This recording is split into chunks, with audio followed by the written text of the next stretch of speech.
stress, it can't flourish. Make a click on Fab Matty. Get you. Does that ring a bell?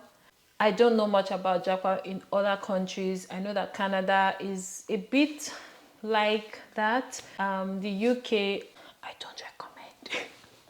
Maybe because of the stories I've heard. I've heard that in the UK, the people that get the best jobs are people that are probably in the medical field and had gotten the opportunity before moving to the UK. That's what I heard. I heard that those get the best jobs. I've heard that people that just move there trying to see what they can do, they get frustrated. I've lived in the UK for a couple of years and it wasn't really my vibe at all. I cannot imagine living there. I feel like the houses are too small for me. All that walking around, especially in London, is not for me. It's too cold. It just wasn't my thing. I'm a bit too negative about the UK, but you might hear some people that are enjoying it and they found a way around it. But in America, let me talk about my experience. So I am a lawyer. I practiced, I trained in Nigeria for a couple of years. Coming in here as a lawyer, I knew that if I wanted to practice law here, I would have to get called to the bar here. I realized I wasn't really passionate about practicing law. I was thinking about other things, and that was one of the reasons why I decided to do an MBA rather than an LLM, because I was trying to see what a different career path will look like. And I was very, very interested in business management, hence I did an MBA. So when I moved over here, I'm not going to lie, it wasn't easy at first. I had to dive into different industries. So I did work in property, I did work in marketing, I also did some sales, I also dabbled in insurance. All those good experience for me. It wasn't really something that I was very happy with because I was more into the thing of if I wasn't going to do business management, I was going to just go back to law. I wasn't trying to dabble into different things. So I will say though that opportunities in America, there are a lot. The only way that you will live in America and not get by is if you don't want to work. If you are lazy and you don't want to work, that's on you. Here, job day, there are jobs. You just have to be focused, be hardworking, and not try to get into some craziness that I've heard that some people get into.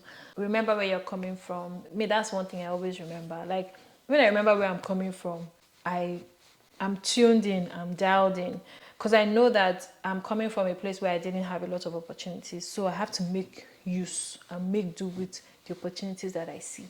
Yeah, that's really my motivation. Let me just do one last question because let me see if I can do one personal question. Oh, this person talked about... So this question is not personal, but I want to answer this question and end the video. So this person says, what do you do about family members who make you sad? I am having the thought of cutting them off. Let me end with this. So the reason I paused for that question is because I'm currently going through that type of situation where I have a family member that has cut the family off. So it's a touchy thing for me. First of all, I don't know your situation. I don't know what the family members have done to you. But if you allow me to advise, I will say that you shouldn't be cutting your family off. It's okay to create boundaries. It's okay to set boundaries with them based on what you feel that you can take or not take. But completely cutting them off, it's not good. And it's not going to make you happy. It's not going to make you feel better. It's just going to... You're just detaching yourself from what you've known all your life and wanting to just do your life away from your reality. Your family is your reality. I don't think that that's the wisest thing to do. I am sorry that you are experiencing family members that are making you sad. So that's why I feel that it's very important for you to create boundaries. Let me tell you something. Let's say, I don't know what's going on with you, but if you're living alone, obviously I feel like you should be living alone. For you to even want to cut them off, that means that you are away from their space, because you can't cut people off when you're still living in their house. So I'm assuming that you live alone. So you don't have to cut them off. You're living alone. Set boundaries with them. If they just like to show up in your house, let them know that, look, you can't show up in my house. I have to be aware and I have to give permission for you to come visit me. So that's the first boundary that you can create. Another thing is, if they call you, you can choose when to pick up their calls, you can choose when to speak with them. So I think setting boundaries is where you start from. Cutting people, especially cutting your family off, I don't appreciate that at all. I do have a sister that cut the family off. I don't speak with her. I don't know where she is. She doesn't speak to any member of the family. And even though the story is deep, I don't see a reason why it should get to the point where you're completely cutting your family off. I mean, if you feel that your family are not serving you the way you want them, then you can just, okay, I'm not going to talk to you at when I don't want to talk to you. You can't see me if I don't want you to see me. It's okay to do that. But when you're cutting your family, I mean, me, as far as I'm concerned, if you don't want to have anything to do with me, I don't want to have anything to do with you. But it's just not something that I will do. I'm a very forgiving person. It puts me in trouble sometimes, but I love that about myself. This family member has actually hurt me a lot of times, and I have forgiven a lot of times. And that type of person, anything you do to me, just say sorry, I will forgive you.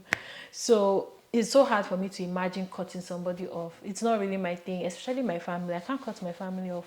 They can annoy me, I'll be angry, I'll be this, but for me to just, no, it's not something I would do. I don't want people to get into that life where they feel that it's okay. Because at the end of the day, you might be doing that and then you're not happy. You're doing something that is hurting you.